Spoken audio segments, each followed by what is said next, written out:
दोस्तों, क्या आपको पता है किसी के भी झूठ को पकड़ना किसी भी काम को कैसे शुरू करें। बाहर का खाना ज़्यादातर अच्छा लगता है। किसी के भी झूठ को पकड़ना, अगर आप किसी से बात कर रहे हैं तो वो झूठ बोल रहा है या सच, ऐसे में आपको भरोसा करना मुश्किल हो जाता है। लेकिन साइकोलॉजी के मुताबिक आप एक ट्रिक को इस्तेमाल करके दूसरों के सच या झूठ को पता कर सकते हैं।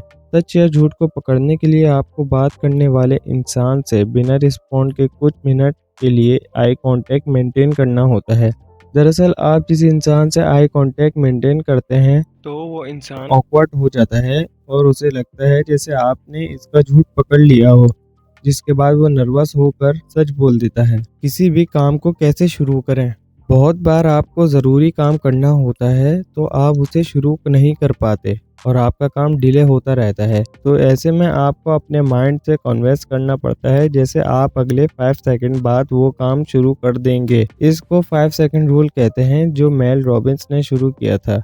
ये वाकई में बहुत हेल्पफुल होता है और काम भी करता है। क्या आपने कभी नोटिस किया है कि आपको ज़्यादातर बाहर का खाना क्यों अच्छा लगता है, जबकि वही सेम खाना आप अगर खुद अपने घर में बनाना शुरू कर दें तो वो ज़्यादा अच्छा नहीं लगता। दरअसल साइकोलॉजी के मुताबिक जब आप खुद खाना बनाते हैं तो इसको बनाते बनाते आपकी एक्साइटमेंट ख़त्म होने लगती है और जब आप खाना खाने बैठते हैं तो वो आपको ज़्यादा अच्छा नहीं लगता। रात में लेट सोने और सुबह लेट उठने की आदत। आपको रात में लेट सोने की और सुबह लेट उठने की आदत होगी, लेकिन साइकोलॉजी के मुताबिक लेट सोने वाले और लेट उठने वाले लोग असल में जल्द सोने और उठने वालों से ज़्यादा इंटेलिजेंट और क्रिएटिव होते हैं। ऐसा इसलिए माना जाता है क्योंकि ऐसे लोग नॉर्मल लाइफ से कुछ हटकर कर रहे होते हैं। लेकिन ऐसा हर कोई नहीं करता, लेकिन ज़्यादातर ऐसा ही होता है। पढ़ाई में ध्यान नहीं लगता। पढ़ाई करते वक्त 100 में से 98% लोगों को नींद आने लगती है। आप हमेशा सोचते हैं कि ऐसा क्यों होता है। दरअसल साइकोलॉजी के हिसाब से किसी भी काम में इंटरेस्ट ना होने की वजह से नींद आने लगती है और ज़्यादातर लोगों को पढ़ाई पसंद नहीं होती, मेरी तरह। लेकिन टेंशन नहीं लेना, साइकोलॉजी ने इसका एक सॉल्यूशन भी बताया है। ये थोड़ा अजीब है लेकिन साइकोलॉजी के हिसाब से है। क्या है वो? अपने आप को एक जोरदार थप्पड़ मार लो। क्यों भाई? मारो तो सही, बताता हूँ। मार लिया, अब क्या? बस यही था। हाँ भाई, वाकई में साइकोलॉजी के मुताबिक एक जोरदार थप्पड़ आपको एक शॉक और एक पेन देती है जो आपको जगा देती है और शायद आपका पढ़ाई में ध्यान लग जाए।